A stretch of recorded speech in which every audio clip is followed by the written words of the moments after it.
Let's hit the one negative that I know is out there more than anything else. I don't want my little kid to be in a school with a guy that has a gun. How do you counter that? You don't want your kid to be in school with a guy that has a gun that has bad intentions either. And the only way to ultimately stop that is a good guy with a gun.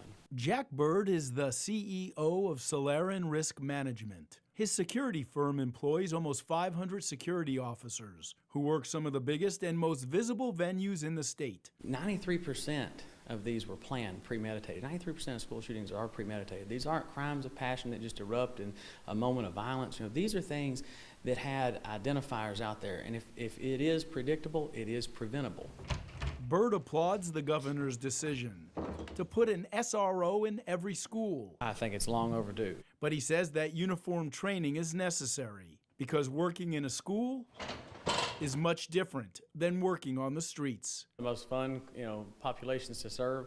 It can also be one of the most rewarding. It can also be one of the most difficult. You may be a friend, you may be a mom or dad, you may be, the police officer that they just don't ever speak to and they see, but they know he's there. The governor's proposal calls for expanding school security intelligence, physically safeguarding schools, and providing for behavioral health. He put $8 million into healthcare professionals to be able to triage and to be able to identify problems before they come, but also he put an additional, I think, $30 million into hiring 122 Homeland Security agents.